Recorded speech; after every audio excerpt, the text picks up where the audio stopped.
এই চকের ওই পাশে একজন মরিয়ে গেছে, চক সিরিয়ে পিএস ভাঙ্গিয়ে উড়াকান্দির বিটিকে মতো দৌড়িতে তারে তাই বিটিটা দলে দলে যায় না, দেন না, যাইয়ে সেই বাড়ি যায়, সেই বিটারে দেখবে ভাই যে ইনি তোমার কি হয়, কিছু হয় না, সবাই আইছে তাই আইছি। সে তালে তালে কান্দে, তুই কান্দিস কে? সবাই কান্দে তাই কান্দি, কিছু হয় না। কি বিয়ান নিয়ে কান্দা, ওনারা সেই জায়গা কান্তি ডাকছে। মানুষ মারা গেলে এভাবে দলে দলে যায়, স্বামী নিষেধ করলে কোথাও যাইতে পারবে না। ও মহিলারা সাবধান, রিজালু কাওয়ামুনা আলান নিসা, যে কথা বলতে যে সরে চলে আসছি। হযরত আলী রাদিয়াল্লাহু তাআলা আনহু আর ফাতেমা রাদিয়াল্লাহু তাআলা আনহা রাতের বেলায় স্বামী স্ত্রী শুয়ে আছে। গভীর রাত্রে ঘুমের ভিতরে হযরত আলী ফাতেমাকে বলছে, ইয়া ফাতেমা তুজিনি বিল মা, ফাতেমারে একটু পানি পান করাও। এটা কি স্বপ্নে বলছে না সজাগ হয়ে বলছে তা ফাতেমা ট্রাই করে নাই। পানি দাও, পানি খাবো, এই শব্দ পাইয়া ফাতেমা ঘুম থেকে উঠে যাইয়া দৌড়ে গিয়ে পানি নিয়ে আসছে। পানি এনে দেখে, গ্লাসে পানি এনে দেখে স্বামী আলী ঘুমিয়ে আছে। চিন্তার মধ্যে পড়ে গেলেন, আমি যদি এনাকে এখন ঘুম ভাঙ্গাইয়া পানি পান করাই, সারাদিন পরিশ্রম করছে, পরিশ্রান্ত ক্লান্ত মানুষ, কাঁচা ঘুম ভাঙ্গায় পানি পান করাইলে ঘুমের ক্ষতি হবে, শরীরে কষ্ট হবে। কাজেই কি করব, সজাগ করব কি করব না। আবার যদি আমারও ঘুম আসছে, আমি যদি গ্লাস রাইখে দিয়ে ঘুমাইয়া যাই, পুনরায় পানি চাইলে দিতে পারি কি পারি না, এই দ্বিমুখী সমস্যার ভিতরে পড়ে যে উনি এবার চিন্তা করলেন যে না, তাহলে ঘুমও ভাঙ্গাবো না আর আমিও ঘুমাবো না। পানির গিলাস হাতে নিয়া সারা রাত মাথার কাছে দাঁড়িয়ে আছে, এক পলক আর ঘুমায় নাই, বিছানায় পিঠ দেয় নাই। ফজরের সময় যখন বিলাল আজান দিয়েছে, বিলালের আজানের আওয়াজ হযরত আলীর কানে গেলে আলী ঘুম থেকে উঠছে, ফাতেমা আলীকে এখনো পর্যন্ত ডাকেন নাই। ঘুম থেকে উঠে দেখে বাম পাশে ফাতেমা নাই, সজাগ হয়ে চোখ খুলে দেখে মাথার কাছে দাঁড়িয়ে আছে ফাতেমা, হাতে এক গিলাস পানি। দম করে উঠে বলে, ও ফাতেমা খবর কি? ফামা বালুকে, তোমার খবর কি? পানি হাতে দাঁড়িয়েছো কেন, পানি খাবা? কয় কেন, আপনি ভুলে গেছেন গভীর রাত্রে আপনি পানি চেয়েছিলেন, গভীর রাত্রে পানি চেয়েছিলেন, আমি সেই সময় উঠে গিয়ে পানি আনছি, তারপরে এসে দেখি আপনি ঘুমিয়ে আছেন, আপনাকে আর ঘুম ভাঙ্গাই নেই কষ্ট দেওয়ার, কষ্ট পাবেন এজন্য। আর আমিও পানি রেখে ঘুমাই নাই, পুনরায় যদি পানি চান তাহলে দিতে না পারলে আপনার কষ্ট হবে। ওগো আমার মোহাব্বতের স্বামী, আমার প্রিয় স্বামী, আমি আপনার জন্য পানি হাতে নিয়ে ফজর পর্যন্ত দাঁড়িয়ে আছি। হযরত আলী উঠে ভয়তে থরথর করে কাঁপতেছে, ফাতেমা সর্বনাশ করেছে, তুমি আমার কাছে ওয়াদা করো, আজকে যে ঘটনাটা ঘটে গেছে এইটা তুমি জীবনেও কোনোদিন তোমার আব্বা জির কাছে বলতে পারবা না। ফাতেমা কয়, বললি বা কি আর, আমার বলারই বা কি আছে, আপনি এই খেদমত আমার কাছে পাবেন তাই আমি করলাম, সেই খেদমতের কথা আমি আব্বার কাছে বলবো কেন? এটা তো আপনার আমার কাছে আপনার পাওনা। আমি আমার মাকে দেখেছি ডেলি 2 বার মক্কা থেকে গাড়ে হেরায় যে আমার আব্বাজিকে খানা খাওয়াইতেন, আমার আব্বাজিকে খানা খাওয়াইতেন, আমি তো সেখান থেকে শিক্ষা পেয়েছি। আপনার জন্যই তো আমার অত পরিশ্রম করা লাগে নাই, মাত্র একটা রাত এক গ্লাস পানি নিয়ে দাঁড়িয়ে আছি, এই খবর বাপের কাছে বলার কি আছে? আর যদি বলি বা তাতে বা আপনার লজ্জার কি আছে? হযরত আলী বলেন, ফাতেমা তোমার সম্মান অনেক বেশি, সাইয়্যিদা সুবহানিল জান্নাহ, তোমার 2টি সন্তান হাসান আর হুসাইন জান্নাতি যুবকদের লিডার, কন্যা সুবহানাল্লাহ, তোমার 2টি সন্তান জান্নাতি যুবকদের নেতা হবে, তুমি জান্নাতি যুবকদের মা। ও ফাতেমা, তুমি খাতামুল আম্বিয়িন, খাতামুন নবিয়্যিন মুহাম্মদুর রাসূলুল্লাহ, আশরাফুল আম্বিয়া ওয়াল মুরসালিন মুহাম্মদুর রাসূলুল্লাহর কলিজার টুকরা সন্তান, তোমারে আমি সারাটা রাত স্ত্রী হিসেবে এইভাবে কষ্ট দিয়েছি, এই কথা নবী শুনলে অন্তরে কষ্ট পাবে। তোমার মা নাই, তুমি এতিমা, এই কথা শুনলে নবী পাক কষ্ট পাবে। তুমি আমার কাছে ওয়াদা করো, জীবনে কোনোদিন তোমার আব্বার কাছে এই খবর বলবে কিনা? ফাতেমা কয়, বললে দোষ কি? তবুও যেহেতু আপনি ইতস্তত বোধ করছেন, আমি হাতে হাত রেখে ওয়াদা করি, জীবনে কোনোদিন আব্বার কাছে বলবো না। হযরত আলী স্ত্রীর এই প্রতিশ্রুতিতে উনি ইতমিনান হইয়া, নিরাপদ হইয়া সঙ্গে সঙ্গে দোয়া করলেন, আল্লাহুম্মা জাআলহা, আল্লাহুম্মা জাআলহা সাইয়্যিদাতা নিসাই আহলিল জান্নাহ, আল্লাহ তুমি আমার ফাতেমারে জান্নাতি নারীদের নেত্রী বানাই দিও, কন্যা আল্লাহুম্মা আমিন। হযরত আলী দোয়া করে মসজিদে চলে গেছে নামাজ পড়তে। জিবরিল আলাইহিস সালাম হাজির, হুজুর পিছন দিকে ফিরে জিব্রাইলকে দেখছেন, জিব্রাইল সালাম দিয়ে হাতছানি দিয়েছেন, তাহলে ইয়া রাসূলুল্লাহ হুজুর একটু উঠে আসবেন, মজলিসের মধ্যে বলা যাবে না। হুজুর জিব্রাইল কই সময় দেখে হুজুর একটু কম্পিত, আল্লাহ না জানি কোনো দুঃসংবাদ আসছে নাকি এত রাত্রে। আল্লাহু আকবার। হুজুর ওখানে গেছেন, হুজুরকে জিব্রাইল কানে কানে বলতেছেন, ওগো আল্লাহর নবী, অর্ধ রজনীতে আলী আর ফাতেমার মধ্যে এই ঘটনা ঘটছে। এরপরে আলী ফাতেমার কাছ থেকে অঙ্গীকার নিয়েছে খবরটা আপনার কাছে কোনোদিন বলবে না। আর এই কথার পর আলী খুশি হইয়া আল্লাহ পাকের কাছে দোয়া করেছেন, আল্লাহ সেই দোয়া কবুল করেছেন, আপনার ফাতেমাকে আল্লাহ জান্নাতি নারীদের নেত্রী ঘোষণা দিছে। হুজুরের মেয়ে ফাতেমা জান্নাতি সমস্ত নারীদের নেত্রী। এই খবরটা হুজুর শুনলে হুজুর বেজার না খুশি? এই খুশি সামলাইতে না পারে সাহাবায়ে কিরামদেরকে বললেন, আলাইকুম বিল মাকান, তোমরা যে যে জায়গা আছে ওই জায়গায় বসে থাকো, নড়িও না, আমি খবরটা জায়গা মতো পৌঁছে আসি। ওই জায়গা থেকে এবার আলীর বাড়ির দিকে হুজুর আস্তে আস্তে গুড়ি পায়ে হাঁটতেছে। আলী রাদিয়াল্লাহু আনহু ঘরের মধ্যে থেকে ঘরের মধ্যে থেকে দেখছে যে হুজুর আসতেছে, এইবার কাম সারা হয়ে গেছে। ও কপাল, যে ভয় পাইছিলাম সেই ভয়তে মনে আজকে ধরেই বেলাইছে। এবার আলী ঘরের বেরে ঘরের পিছনে যে দাঁড়াইছে, নবী পাক দরজার চৌকাঠ ধরে দরজার পর্দার বাইরে থেকে বলতেছে সালাম দিয়ে, আফিল বাইতে আলী, ও মা ফাতেমা, আলী কি ঘরে আছে নাকি? ফাতেমা বলতেছে, না আব্বা জান একটু আগে বেরোয় গেছে। মা তাহলে তুমি একটু দরজার কাছে আসো। ফাতেমা দরজার কাছে আসলে নবী পাক বলছেন, জিজ্ঞেস করছেন, ও মা, গত রাত্রে তোমাদের দুইজনের মধ্যে কি জয় ঝামেলা, কি দেখি হয়েছে? আলী তো ওই বাসাতে শুনতেছে, ভয়তে থরথর করে কাঁপতেছে, ও আল্লাহ, যা ভাবছিলাম তাই দিয়ে গেল। ফাতেমা কয়, আব্বা জান কি ব্যাপার, কি? কয়, গত রাত্রে, আজকে রাত্রে তুমি আর আলীর মধ্যে কি ঘটনা ঘটছে একটু কও।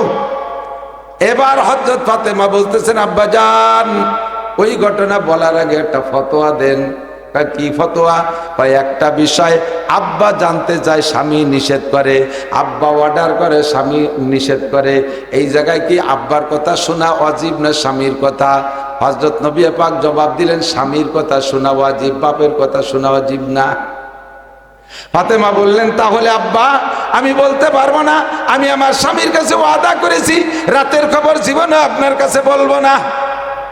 নবী পাক বলেন, মা তোমার বলা লাগবে না, সব কিছু আল্লাহ পাক রব্বুল আলামিন আমারে জানায় দিয়েছে। মা ইয়ানতিকু আনিল হাওয়া ইন হুয়া ইল্লা ওয়াহয়ুন ইউহা আল্লামাহু শাদীদুল কুওয়া। আরশে আজিমের মালিক রাতের সব খবর আমারে জানায় দিয়েছে। ও মা, তুমি আমার আলীর এমন খেদমত করেছো, আর আলী খুশি হইয়া তোমার জন্য দোয়া করেছে, ওই দোয়া আল্লাহ কবুল করে তোমাকে জান্নাতি নারীদের নেত্রী বানাই দিছে। আমার বাপ ও ভাইয়ের একটু সাক্ষী দেন, হযরত ফাতেমা জান্নাতি নারীদের নেত্রী হয়েছে কি বাপ মুহাম্মদুর রাসূলুল্লাহর দোয়ায় না স্বামীর দোয়ায়? কার দোয়ায়? এই জন্য শরীয়তের মাসালা, কোন স্বামী যদি স্ত্রীকে বলে তোমার বাপ মরে গেলেও যাইতে পারবা না, তোমার মা মরে গেলেও যাইতে পারবা না, তাহলে যাইতে পারবে না। বাপ মারা গেছে যাইতে পারবা না, স্বামী বা স্ত্রী কি বলা হয়, মা মারা গেছে যাইতে পারবা না, তোমার ভাই বোন মারা গেছে যাইতে পারবা না। স্বামী যদি নিষেধ করে যাইতে পারবে না। কিন্তু আমাদের দেশে মশলা উল্টে গেছে, এই চকের ওই পাশে একজন মরে গেছে, চক সিরিয়ে পিএস ভাঙ্গিয়ে উড়াকান্দির বিটিকে মতো দৌড়িতে তারে তাই বিটিটা দলে দলে যায় না, দেন না, যাইয়ে সেই বাড়ি যায়, সেই বিটারে দেখবে ভাই যে ইনি তোমার কি হয়, কিছু হয় না, সবাই আইছে তাই আইছি। সে তালে তালে কান্দে, তুই কান্দিস কে?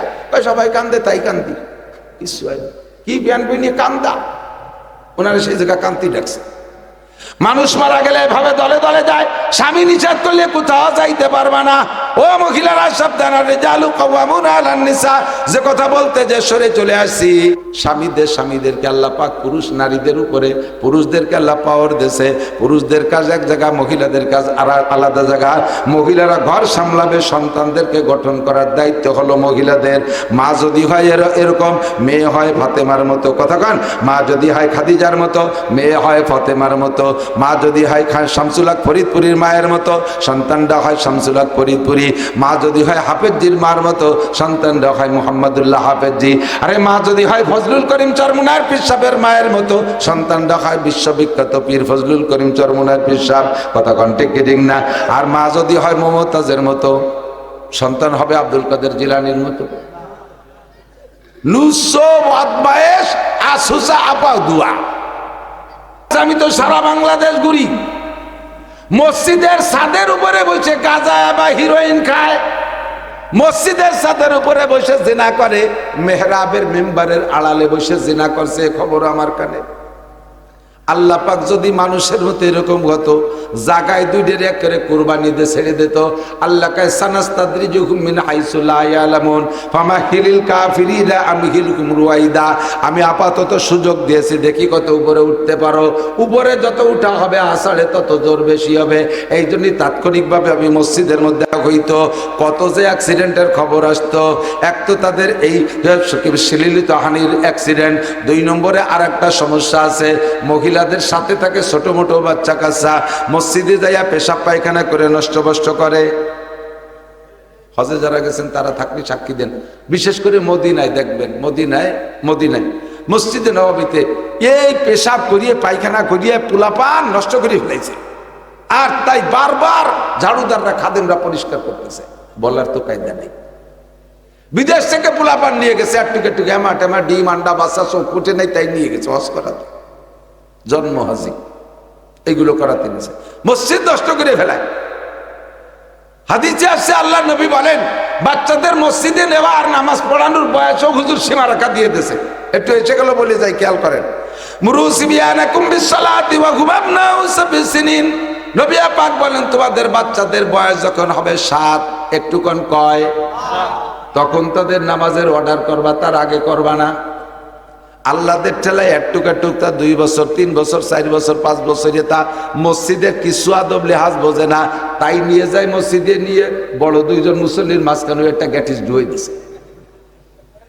এই গ্যাটিস যাওয়া তো মসজিদের কিছু বোঝে না, নামাজের শুরু থেকে শেষ পর্যন্ত সব মুসল্লিদের ক্ষতি করে। এই ব্যাসপুর আছে না, ব্যাসপুর, ওই যে আমাকে ব্যাসপুর মসজিদে ইস্টার্ন মসজিদ নামাজ পড়তে গেছে, দেই যে একটু একটা বছর 4 বয়স হবে, দাদাই নিয়ে গেছে এই পুতারে, পাশে নিয়ে দাঁড়াইছে। ওর নামাজের ভিতরে দাদা জন রুকুতি গেছে, ওর পকেটে চকলেট, ওটা খুলে কয় দাদা খা। এই যদি কয় ফাঁসের জন্য নামাজ হয়, কেন আইসে দেবে না? সে তো বড় খেমটি কুমটিতে রয়েছে, আসে নাই। দাদার কয় চকলেট খা, দাদা যখন খাই নেই, আলো জ্ঞান জ্ঞানী খাতি হবে, তোর খাতি হবে, ওই রুকুর মধ্যে খাতি যাবে, খাই নেই, পরে লুঙ্গি ধরে ঝুলিয়ে পড়ছে, দাদার লুঙ্গি সাঁতার গেছে খুলিয়ে। এমনকি আখের নামাজ হয়, হাসা হাসি সবগুলি নামাজ শেষ। আগুন ধরে গেছে আমার 3-4 জন পরে এই ঘটনা। পরে বললাম, মিয়া বুড়ো হয়ে গেছে, বাত আছে কোরআন হাতে।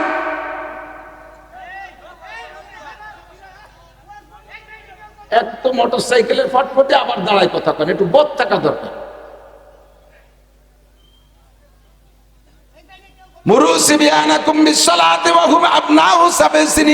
এক মসজিদে নামাজ পড়তে গেছি, ইমাম সাহেব একটুকারটা নিয়ে গেছে আল্লাহদের কড়ি, এই আল্লাহদের কড়ি নিয়ে মেম্বারের পর বসাইতে উনি নামাজে দাঁড়াইছে। ও কি বসে থাকছিস? এমনি জামানার একটুকটা ফুটেই কম্পিউটার বোঝে, ফেসবুক মোবাইল দেখতে দেখতে সব গেছে পাহিয়ার। রুহু তো এক সময় পয়দা, যে বাড়ি যে কটা হবে সালের বাড়াইছে, থায়ে মনে হয়েছে বুড়োকে সব দেখে বতি হয়ে গেছে। কি বুঝা যে বোঝে তা কর কায়দা নেই। আরো হুজুর গেছিলে মেয়ে বেশি ভটফটি হয়, বসাই দিয়েছে 1 রেখাত 2 রেখাত অতি অতি ও সবকাই কাতারের মধ্যে দিয়ে তওব করে আইছে। যার সামনে যায় তার তো মেজাজ আগুন হয়ে যাচ্ছে, কিন্তু আমাদের মধ্যে কিছু করতে পারে। লাস্টে যা করছে, যাইয়ে ঘুরিয়ে যাইয়ে ইমামের সামনে দাঁড়ায়, ওর বাপের সামনে দাঁড়াইয়া পায়জামার রাবার নামাই দিয়ে দাঁড়াইছে, আনছেন মুতিয়ে দিচ্ছে। এমন সকালে একটা অ্যাক্সিডেন্ট হয়ে গেছে, নামাজ ছাড়িয়ে দেন। আমি যদি অ্যাক্সিডেন্ট তোরে করার দরকার দাদা, জানিস কি জন্যি সাড়ে না কি বাড়ি নেডু, ওনারটা খালি নেডু। এই বক্তারাও সাথে ছেলেপেলেদেরকে পোলাপান নিয়ে যায়, আমার মেজাজ আগুন হয়ে যায়। আমার 7টা ছেলে মেয়ে, 5টা ছেলে, 2টে মেয়ে, আমি জেন দেখেছি একটা পোলাপান আমি সাথে নেই, একটারও নেই না। সেদিন এক বক্তার আমি সতর্ক করে দিছি যে ভাই এভাবে বাচ্চা কাচ্চা নিয়েন না, রাস্তাঘাটে অ্যাক্সিডেন্ট হলে আপনি বাপ মরেন, সাথে গোষ্ঠী শুদ্ধ মরবে, পোলাপান গুলো মরবে। রাস্তাঘাটে ডাকাতি হতে পারে, বড় মানুষ ডাকাতির আক্রমণ তার একটা সহনীয় ক্ষমতা আছে, ওই পোলাপান ডাকাতি রাতে রামদাও দেখলে স্টক করে মরে যাবে। এই কইতে কইতে 5-6 দিন পরে সেই বক্তা ডাকাতি রাতে ধরা পড়ছে কিশোরগঞ্জ। শেষে আমারে ফোনে কয় যে হুজুর তওবা করছে, জীবনে নেব না। ছেলে মেয়ে কেউ কেউ ইদানিং দেখতেছি এর ফ্যামিলি সব বউ নিয়ে আসে ওয়াজ করতে, বউরে মাস্তুরাতের বক্তা। তবলিগ আলা রয়েছে মাস্তুরাতের তবলিগ, আর এরা হচ্ছে মাস্তুরাতের বক্তা। বউ নিয়ে আসে ভিতরে ডুয়ে দিচ্ছে, তুমি ওয়াজ করো বিটিকে, আর লাস্টে ফিটিয়াটা যাতে গটি কম্বল গুছায় গাড়িতে উঠেইও। কোনোটা আমার ভালো লাগে না, এসে গেলে এখানে পেয়ে গেলাম আর কি। সাতের আগে বাচ্চাদেরকে মসজিদে নেবেন না, সাতের থেকে পড়ার হুকুম করবেন, সাতের আগে পড়তেও বলবেন না, স্কুল কলেজে যার জন্য বিরক্ত করবেন না। প্রথম সন্তান হইলে মানুষের তাড়াতাড়ি তাদেরকে লেখাপড়া শিখে পণ্ডিত বানাতে চায়। দিদি এক টুকটা কেজি কিন্ডারগার্টেন আছে না, কেজি তো কেজি সাইজই দেয়। 3 বছর শিশু শ্রেণী, মানে ক্লাসে উঠার আগে বলে 4 শ্রেণী, শিশু শ্রেণী, পুলাপান শ্রেণী, নাবালেক শ্রেণী, দুধ খাওয়া শ্রেণী, ফিডার শ্রেণী, এই করিয়া তারপর এগুলো যায়। 10-12 খান বই দিয়েছে, তা পারে না বইয়ে নীতি। কাজে অত বইয়ে আনতে পারে না, ভাবি আপনি নিয়ে আসেন। এই বাবি দেহার একটা সম্মেলন করছে, প্রত্যেকটা কেজি স্কুলে একটা বাবি সম্মেলন বাচ্চা কাচ্চাদের ওর মধ্যে দিয়ে কয় মহিলা গাছতলা বসে বসে যত গিবাত শিকাত পচা দড়ি দরবার করতে তালে তাই। শাড়ি চুরির প্রতিযোগিতা, বোরকার প্রতিযোগিতা, অলংকারের প্রতিযোগিতা, প্রসাধনীর প্রতিযোগিতা, এগুলো হয়ে যাওয়ার পরে এরপরে সংসার ধরে। আবার আপনার শাউরি কেমন, কতটা বুড়ো সুন্নি, শ্বশুর ওটা বুড়ো দাতাল, ওই শয়তানের জ্বালায় তো টিকতে পারলাম না, করতে গেছে ছেলে মেয়ে নিয়ে। স্বামী কেমন, ও তো একটা আবাল দামলা, বোধবুদ্ধি নাই। দেওয়ার কেমন, ও তো একটা নুস্য, সবাই ইতিহাস কসবি। তোর ভোট কাটা তোমারই ভালো হয়েছে, এই কিন্তু নিজের সেই রোজা থাইয়ে ফরিদপুর যা লাগছে, কত বিটাকে ধাক্কা খাইছি তা তো কর না। উনি বোরকা কিনতে গেছে, এই বোরকা, প্রসাধনী, অলংকার, এইগুলোর প্রতিযোগিতা আর পারিবারিক গিবাত, আর এ নিয়ে এ করতে গেছে ওই কেজি স্কুল খুলিয়ে। ছোট্ট ছোট্ট একটুকটা মারতে ধুমা মায়, অত বারিশ কেন? কয়েছে 4 বছর বয়স হয়ে গেলে এখনো ম্যাট্রিক পাস করলো না, কবে লেখাপড়া করবে? এখন ইংরেজিতে কথা বলতে পারে না। আবাল তুই কয় লাইনই ভরি তুইছিস? আমি তো 2.5 পাস। উনি পুরো 2 না, উনি 2.5, আর একটুকটা ইংরেজিতে কথা কতে পারে না, তার জন্য তার মারে। আমাকে হুজুর রাও এই 3-4 বছরে তাই নিকা, হুজুর আমার এটা সূরা আর রহমান শুনতে পারে, সরা এই 4 বছরে আর রহমান মুখস্থ করছি, ওর 30 বছরও 30 পারা মুখস্থ হবে না। ব্রেন একবার হিট হয়ে গেলে, সেট গরম হয়ে গেলে, ওর তো এখন সে ধারণ ক্ষমতা হয় নাই। বিশ্বনবী মুহাম্মদ রাসূলুল্লাহ, বিশ্ববিজ্ঞানী, বাচ্চা কাচ্চাদের পড়ারও একটা বয়সের পরিমাণ দিয়ে দিয়েছে, 7-এর আগে পড়তে বলবা না। 7 হয়ে যাবে দেখবেন ওই বাচ্চাই আপনাকে বিরক্ত করবে। ও এসে বলবে, ওর মারে বলে, আম্মা পুরো গানে বই কিনে দিতি, সবাই স্কুলে যাচ্ছে, আমার স্কুল ড্রেস কিনে, আমার জন্ম নিবন্ধন আনিয়ে দিতি, আমি ভর্তি হবো। পাগল করে খাবে 7 হওয়ার পরে, আর এর আগে দেবেন পারবো না। ভর্তি বসে কয় তুমি ভরো না, আমি আমারে ভর্তি কো। ছেলে তোর মারে কয় তোমরা নিজেরা ভরো না, খালি আমারে ভর্তি কো। এগুলো করা যাবে। বাচ্চাদের দায়িত্ব, মাদের দায়িত্ব ঘরের ভিতরে। মারা হলেন প্রথম শিক্ষিকা, মায়ের কাছ থেকে সন্তানরা ভাষা শেখে। মারা শুদ্ধ ভাষায় কথা বলবেন, নিজেরা আঞ্চলিক ভাষায় কথা বললেও বাচ্চাদেরকে আপনারা শুদ্ধ ভাষায় কথা বলা শিখাবেন। বাপদের মাদের কাছ থেকে বাচ্চারা ভাষা শেখে, যার কারণে ভাষার নাম মাতৃভাষা। ভাষার নাম কি? বাপের ভিটে আমাদের জন্ম, বাপের এলাকায় আমরা বসবাস করি, বাপের এলাকার কথা বলি, অথচ ভাষার নাম মাতৃভাষা। কারণ সন্তানরা ভাষা শেখে মায়ের কাছ থেকে। মা যদি গালাগালি কাজাকাজি করেন, বাচ্চাও কিন্তু সেই গালাগালি শিখবে। মা যদি বিয়াদবি করেন, তাহলে বাচ্চাও সেই বিয়াদবি শিখবে। মা যদি দিনদার, ইমানদার, পরহেজগার হয়, তাহলে তার মেয়েগুলো এরকম ভালো হয়। মা ভালো হইলে মেয়ে ভালো, মা ভালো হইলে মেয়ে ভালো হয়। হাজারো প্রমাণ। নবী পাক সাল্লাল্লাহু আলাইহি সাল্লাম গারে হেরা, জাবালে নূর, হাজী সাহেব যারা গিয়েছেন, যেই পাহাড়ে ওহী নাজিল হয়েছিল প্রথম রাত্রে লাইলাতুল কদর, ওই পাহাড়ের নাম জাবালে নূর। যেই গর্তের ভিতরে হুজুর বসা ছিলেন, গুহার ভিতরে, তার নাম গারে হেরা। আল্লাহ পাক যার তৌফিক দিয়েছেন, ওর মধ্যে ঢুকে ইশরাকের নামাজ পড়ছি। যদি তৌফিক হয় কোনোদিন যাইয়েন। যুবক যারা আছে, তোমরা এখন থেকে প্রতিজ্ঞা করো, বুড়ো হয়ে গেলি ওয়ান উঠতি আর বাড়া, নিচে যাইয়ে উপর দিকতে সময় মতো আসতে পারলাম না, উঠতে পারলাম না। এই আয়টা লম্বাটা হাই সাইডে নিচে হাবাতে হাবাতে চলে আসবা। শক্তি থাকতে একবার যাবা গাড়ে হেরায়, হেরা গুহার ভিতরে যখন ঢুকবা, যদি আল্লাহ তৌফিক দেয় তুমি ওর মধ্যে ঢুকা 2 রাকাত নামাজ পড়ে হাত তুলবা, দেখবা তোমার মনের মধ্যে এমন একটা ভাব আসবে, মনে হয় যেন জিবরাইল তোমার সাথে দেখা করবে। ওই জায়গায় জিবরাইল হুজুরের সাথে দেখা করেছিলেন, তোমারও মনে হবে যেন জিবরাইল আমার সাথে দেখা করবে। আল্লাহু আকবার। এই গারে হেরায় নবী পাক 40 দিন ছিলেন। কয়দিন? 40 দিন। রমজানের আগের থেকে শুরু করছে, আল্লাহকে তালাশ করতে গেছে গারে হেরায়, 40 দিন ওখানে বসে ইতিকাফ করেছেন। এ জায়গা তখন নিচে কোনো গ্রাম বাড়ি ছিল না, ঘর বাড়ি কিছুই ছিল না, পাহাড় আর পাহাড়, চতুর্দিক দিয়ে পাহাড়। এখন পাহাড় কাইটে সমতল করে শহর বানাই ফেলাইছে। শহরটার নাম হলো আজিজিয়া। জাবালে হেরার নিচে দিয়ে শহরের নাম আজিজিয়া। এই জায়গা নবী পাক সাল্লাল্লাহু আলাইহি সাল্লাম একা একা 40 দিন, দিন এবং রাত্রে, কারেন্টও নাই, লাইটও নাই, মোমবাতিও নেই, নাই কোনো বাতি নাই, নাই দিনের বেলা দিনের আলো, রাতের বেলা অন্ধকারে বসে বসে আল্লাহকে পাওয়ার জন্য ধ্যান করে। আর এই 40টা দিন খাইলেন কি? মক্কা থেকে গারে হেরা 3 কিলোমিটার পথ, এখন সমতলে। আর সে সময় ছোট ছোট টিলা টপকায় যা লাগতো। মা খাদিজাতুল কুবরা রাদিয়াল্লাহু তাআলা আনহার বয়স তখন 55 বছর। কত? মহিলারা 55 বছরে বুড়ি হয়ে যায়, আয়েশা হয়ে যায়। 55 বছর বয়সের পরে 99% মেয়েদের মাসিক হয় না, বার্ধক্য দিকে চলে যায়, তাদের যৌন সব ক্ষমতা সব দুর্বল হয়ে যায়, শৌর্যবীর্য লুজ হয়ে যায়, বার্ধক্যে চলে যায়, বুড়ি হয়ে যায়। খাদিজাতুল কুবরা 55 বছরে বুড়ি মহিলা, মক্কা থেকে তার স্বামীর খেদমতের জন্য, মুহাম্মদুর রাসূলুল্লাহর খেদমতের জন্য সকালে একবার বিকেলে একবার এই কয় কিলোমিটার পথ চক্কায়া খানা নিয়ে সেই পাহাড়ে উঠতেন। সেই সময় পাহাড়ের গায়ে কোনো সিঁড়ি দেওয়া হয় নাই। আমি 13 সালে যখন প্রথম উঠছি তখন সরকারি পদ্ধতিতে কোনো সিঁড়ি ছিল না, এমনি পাকিস্তানিরা কাইটে কাইটে একটু খাত বানাইছে, ধর্নাটর না কিছু নাই।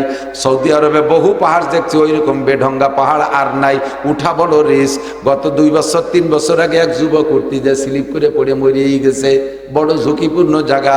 আল্লাহু আকবার। ওই জায়গা খাদিজাতুল কুবরা বিনা সিঁড়িতে কিভাবে উঠতেন ডেলি 2 বার আল্লাহই জানে।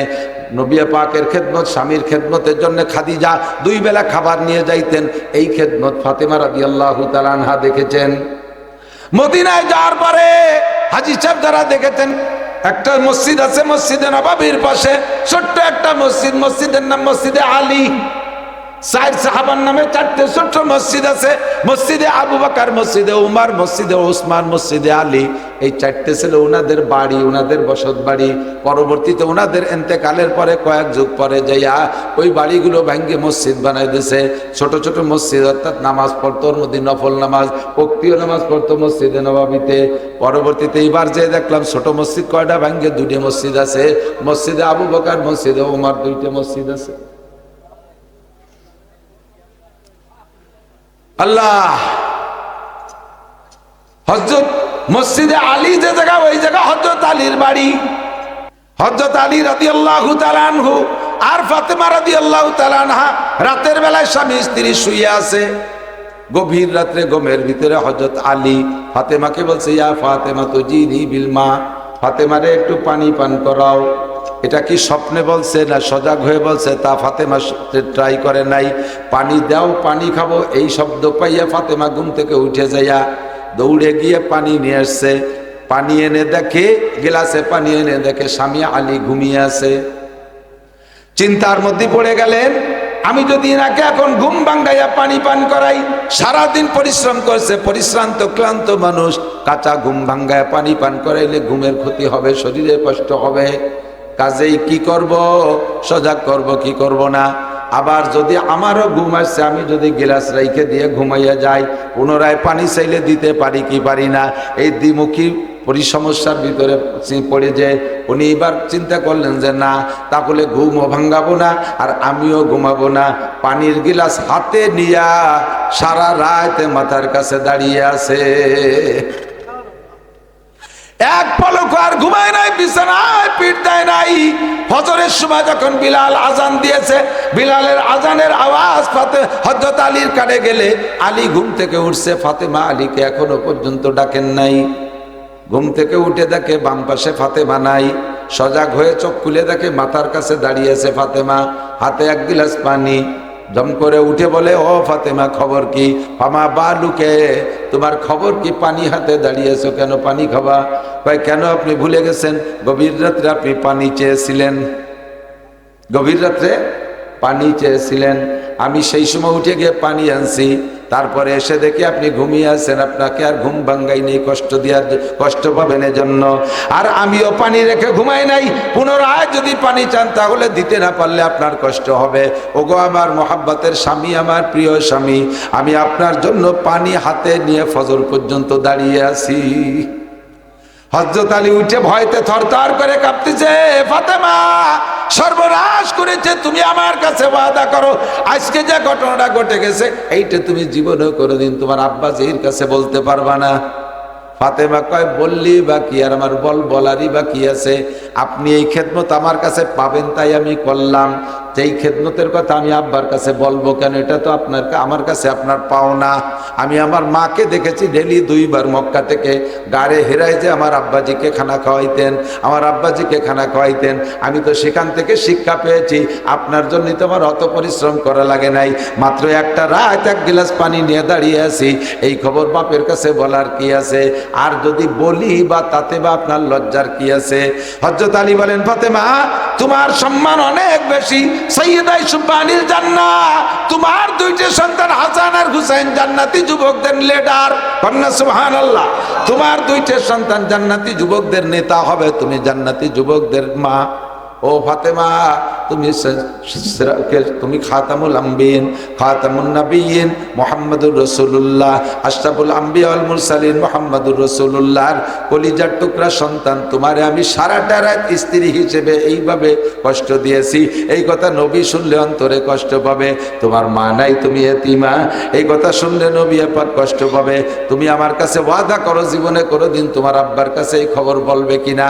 ফাতেমা কয়, বললে দোষ কি? তবুও যেহেতু আপনি ইতস্তত বোধ করছেন, আমি হাতে হাত রেখে ওয়াদা করি জীবনে কোনোদিন আব্বার কাছে বলবো না। হযরত আলী স্ত্রীর এই প্রতিশ্রুতিতে উনি ইতমিনান হইয়া নিরাপদ হইয়া সঙ্গে সঙ্গে দোয়া করলেন, আল্লাহুম্মা জাআলহা আল্লাহুম্মা জাআলহা সাইয়্যিদাতান নিসাই আহলিল জান্নাহ, আল্লাহ তুমি আমার ফাতেমারে জান্নাতি নারীদের নেত্রী বানাই দিও। কন্যা আল্লাহুম্মা আমিন। হযরত আলী দোয়া করে মসজিদে চলে গেছে নামাজ পড়তে।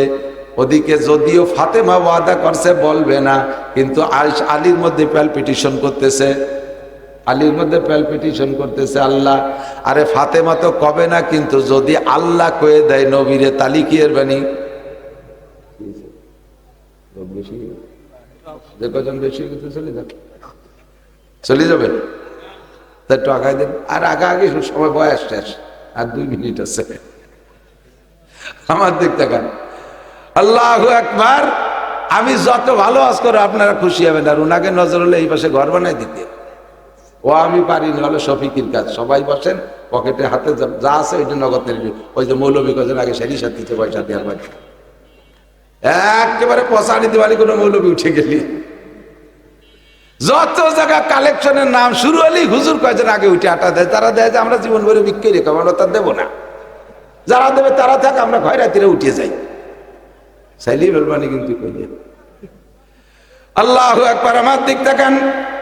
হযরত আলী মসজিদে যাইয়া ফজরের নামাজ পড়েন। প্রথম বড় 4 জন হুজুরের কাছাকাছি বসেন, দাঁড়ান।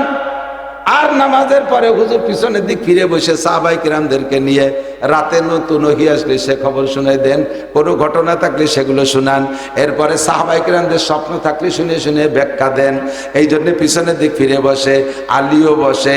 আজকে আর আলী দেরি করে নাই, হুজুর পিছনের দিক ফিরার সাথে সাথে সালাম ফিরে আলী চট করে বাসায় চলে গেছে।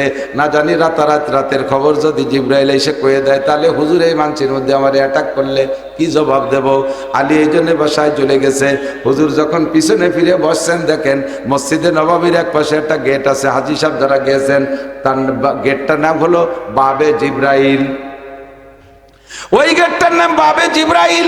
ওই গেটে ওই সময় হযরত জিবরিল আলাইহিস সালাম হাজির। হুজুর পিছন দিকে ফিরে জিবরাইলকে দেখছেন। জিবরাইল সালাম দিয়ে হাতছানি দিয়েছেন, তাহলে ইয়া রাসূলুল্লাহ হুজুর একটু উঠে আসবেন, মজলিসের মধ্যে বলা যাবে না। হুজুর জিব্রাইল কই সময় দেখে হুজুর একটু কম্পিত, আল্লাহ না জানি কোনো দুঃসংবাদ আসছে নাকি এত রাত্রে। আল্লাহু আকবার। হুজুর ওখানে গেছেন, হুজুরকে জিব্রাইল কানে কানে বলতেছেন, ওগো আল্লাহর নবী, অর্ধ রজনীতে আলী আর ফাতেমার মধ্যে এই ঘটনা ঘটছে। এরপরে আলী ফাতেমার কাছ থেকে অঙ্গীকার নেছে খবরটা আপনার কাছে কোনোদিন বলবে না। আর এই কথার পর আলী খুশি হইয়া আল্লাহ পাকের কাছে দোয়া করেছেন, আল্লাহ সেই দোয়া কবুল করেছেন। আপনার ফাতেমাকে আল্লাহ জান্নাতি নারীদের নেত্রী ঘোষণা দিছে। হুজুরের মেয়ে ফাতেমা জান্নাতি সমস্ত নারীদের নেত্রী।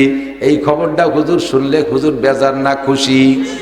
এই খুশি সামলাইতে না পারে সাহাবায়ে কিরামদেরকে বললেন, আলাইকুম বিল মাকান, তোমরা যে যে জায়গা আছে ওই জায়গায় বসে থাকো, নড়িও না, আমি খবরটা জায়গা মতো পৌঁছে আসি। ওই জায়গার থেকে এবার আলীর বাড়ির দিকে হুজুর আস্তে আস্তে গুড়ি পায়ে হাঁটতেছে। আলী রাদিয়াল্লাহু তাআলা ঘরের মধ্যে থেকে ঘরের মধ্যে থেকে দেখছে যে হুজুর আসতেছে, এইবার কামসারা হয়ে গেছে। ও কপাল, যে ভয় পাইছিলাম সেই ভয়তে মনে আজকে ধরেই ফেলাইছে। এবার আলী ঘরের তেবেরে ঘরের পিছনে যে দাঁড়াইছে, নবী পাক দরজার চৌকাঠ ধরে দরজার পর্দার বাইরে থেকে বলতেছে সালাম দিয়ে, আফিল বাইতে আলী, ও মা ফাতেমা, আলী কি ঘরে আছে নাকি? ফাতেমা বলতেছে, না আব্বা জান একটু আগে বেরোয় গেছে। মা তাহলে তুমি একটু দরজার কাছে আসো। ফাতেমা দরজার কাছে আসলে নবী পাক বলছেন, জিজ্ঞেস করছেন, ও মা, গত রাত্রে তোমাদের দুইজনের মধ্যে কি জয় ঝামেলা, কি দেখি হয়েছে? আলী তো ওই বাসাতে শুনতেছে, ভয়তে থরথর করে কাঁপতেছে। ও আল্লাহ, যা ভাবছিলাম তাই দিয়ে গেল। ফাতেমা কয়, আব্বা জান কি ব্যাপার? কি কয়, গত রাত্রে, আজকে রাত্রে তুমি আর আলীর মধ্যে কি ঘটনা ঘটছে একটু কও। এবার হযরত ফাতেমা বলতেছেন, আব্বা জান ওই ঘটনা বলার আগে একটা ফতোয়া দেন। কি ফতোয়া? কয়, একটা বিষয় আব্বা জানতে চায়, স্বামী নিষেধ করে, আব্বা অর্ডার করে, স্বামী নিষেধ করে। এই জায়গায় কি আব্বার কথা শোনা ওয়াজিব না স্বামীর কথা? হযরত নবী পাক জবাব দিলেন, স্বামীর কথা শোনা ওয়াজিব, বাপের কথা শোনা ওয়াজিব না। ফাতেমা বললেন, তাহলে আব্বা আমি বলতে পারবো না, আমি আমার স্বামীর কাছে ওয়াদা করেছি রাতের খবর জীবনে আপনার কাছে বলবো না। নবী পাক বলেন, মা তোমার বলা লাগবে না, সব কিছু আল্লাহ পাক রব্বুল আলামিন আমারে জানায় দিয়েছে। মা ইয়ানতিকু আনিল হাওয়া ইন হুয়া ইল্লা ওয়াহয়ু ইউহা আল্লামাহু শাদীদুল কুওয়া। আরশে আজিমের মালিক রাতের সব খবর আমারে জানায় দিয়েছে। ও মা, তুমি আমার আলীর এমন খেদমত করেছো, আর আলী খুশি হইয়া তোমার জন্য দোয়া করেছে। ওই দোয়া আল্লাহ কবুল করে তোমাকে জান্নাতি নারীদের নেত্রী বানাই দিছে। আমার বাপ ও ভাইয়ের একটু সাক্ষী দেন, হযরত ফাতেমা জান্নাতি নারীদের নেত্রী হয়েছে কি বাপ মুহাম্মদুর রাসূলুল্লাহর দোয়ায় না স্বামীর দোয়ায়? কার দোয়ায়? এই জন্য শরীয়তের মাসালা, কোন স্বামী যদি স্ত্রীকে বলে তোমার বাপ মরে গেলেও যাইতে পারবা না, তোমার মা মরে গেলেও যাইতে পারবা না, তাহলে যাইতে পারবে না। বাপ মারা গেছে যাইতে পারবা না, স্বামী বা স্ত্রী কি বলা হয়, মা মারা গেছে যাইতে পারবা না, তোমার ভাই বোন মারা গেছে যাইতে পারবা না। স্বামী যদি নিষেধ করে যাইতে পারবে না। কিন্তু আমাদের দেশে মশলা উল্টে গেছে। এই চকের ওই পাশে একজন মরে গেছে, চক সিরিয়ে পিএস ভাঙ্গিয়ে উড়াকান্দির বিটিকে মতো দৌড়িতে তালে তাই বিটিটা দলে দলে যায় না, যায় না, যাইয়ে সেই বাড়ি যায়, সেই বিটারে দেখবে যে ইনি তোমার কি হয়, কিছু হয় না, সবাই আইছে তাই আইছি। সে তালে তালে কান্দে, তুই কান্দিস কে? সবাই কান্দে তাই কান্দি, কিছু হয় না। কি বিয়ান বিনিয়ে কান্দা, ওনারা সেই জায়গা কান্তি ডাকছে। মানুষ মারা গেলে এভাবে দলে দলে যায়, স্বামী নিষেধ করলে কোথাও যাইতে পারবা না। ও মহিলারা সাবধান, রিজালু কাওয়ামুনা আলান নিসা, যে কথা বলতে যে সরে চলে আসছি, স্বামীদেরকে আল্লাহ পাক পুরুষ নারীদের উপরে, পুরুষদেরকে আল্লাহ পাওয়ার দেশে, পুরুষদের কাজ এক জায়গা, মহিলাদের কাজ আর আলাদা জায়গা। মহিলারা ঘর সামলাবে, সন্তানদেরকে গঠন করার দায়িত্ব হলো মহিলাদের। মা যদি হয় এরকম, মেয়ে হয় ফাতেমার মতো, কথা কন, মা যদি হয় খাদিজার মতো, মেয়ে হয় ফাতেমার মতো। মা যদি হয় শামসুল হক ফরিদপুরীর মায়ের মতো, সন্তানরা হয় শামসুল হক ফরিদপুরী। মা যদি হয় হাফেজজির মার মতো, সন্তানরা হয় মুহাম্মদুল্লাহ হাফেজজি। আরে মা যদি হয় ফজলুল করিম চরমুনার পীর সাহেবের মায়ের মতো, সন্তানরা হয় বিশ্ববিখ্যাত পীর ফজলুল করিম চরমুনার পীর সাহেব, কথা কন ঠিক কি ঠিক না? আর মা যদি হয় মমতাজের মতো, সন্তান হবে আব্দুল কাদের জিলানীর মতো। নুসো বদমায়েশ আসুসা আপা দুয়া, ঠিক না? সন্ত্রাস ডাকাত হবে। এজন্য মাদের ভূমিকা ঘরের ভিতরে পালন করবেন। আল্লাহ পাক তোমাদেরকে আলাদা করে সৃষ্টি করেছে, তোমাদের ডিউটি ঘরের ভিতরে, বাইরে তোমরা যাবা না। আর আমরা পুরুষদের ডিউটি বাহিরে, আমাদের ঘরের ভিতরে ডিউটি না। তবে আপনাকে লয়ে বিব্রত রহিতে আসে নাই কে হবনি পারে। সকলের তরে সকলে মুরা, প্রত্যেকে মুরা পরের তরে। ব্যাখ্যা বিশ্লেষণ করার সময় নেই, আমার টাইম এসে 5 মিনিট বেশি হয়ে গেছে। ব্যাখ্যা বিশ্লেষণের সময় নেই, আমার দিক তাকান। আপনাকে লয়ে বিব্রত রহিতে আসে নাই কে হবনি পারে। সকলের তরে সকলে মুরা, প্রত্যেকে মুরা পরের তরে। আপনারা পুরুষদের বেটো পাওয়ার আছে, নারীরা আপনাদের খাদেমা। স্ত্রী যদি আপনার গায়েতে একটা ঘামাসি মারিয়ে দেয়, মোহাব্বতের সাথে একটা ঘামাসি গালায় দেয়, মোহাব্বতের সাথে আন্তরিকতার সাথে, ওই মহিলার আমল নামায় 7 ভরি স্বর্ণ আল্লাহর রাস্তায় দান করা সব লেখা হইয়া যায়। মহিলা যদি স্বামীর জুতো সুদা করে দেয়, 7 ভরি স্বর্ণ দান করার সওয়াব। জামা কাপড় ধৌত করে দেয়, 7 ভরি স্বর্ণ দান করার সওয়াব। হাত্তাল লুকমাতে ফি ফিহে, এমনকি একটা খাদ্য লুকমা যদি মহিলা মোহাব্বতের সাথে স্বামীর মুখের মধ্যে উঠে দেয়, 7 ভরি স্বর্ণ দান করার সওয়াব পায়। এমন নেকি মহিলা পায়। এখন আপনার স্ত্রী বস্তা ভরে যাতে নেকি কামাই করতে পারে, এই জন্য আপনি বাড়ি যে সব কাজ বউরে দিয়ে করাবেন। তুমি আমার জুতো সুজারি দাও, তুমি আমার লুঙ্গি দিয়ে দাও, তুমি আমার গেঞ্জি দিয়ে দাও, তুমি আমার জাঙ্গিয়ে দিয়ে দাও, তুমি আমার মাথায় তেল মাহাই দাও, সব তারে দিয়ে করাবেন। মহিলা তখন বিরক্ত হয়ে যাবে। এই খেদমত নীতি হলি কথা হবে না। খেদমত নীতি হলে সিস্টেম আছে। আপনি দিন ভরে পিএস উঠেছেন, ওই পিএস তো বাড়ি বিটিরা কাটিয়ে কুটে সাইজ করে না। আপনি বাট বাইসে নিয়ে তুইছেন, বিটিরা আর বলে নাড়ছে, তারা তো বসে থাকে না।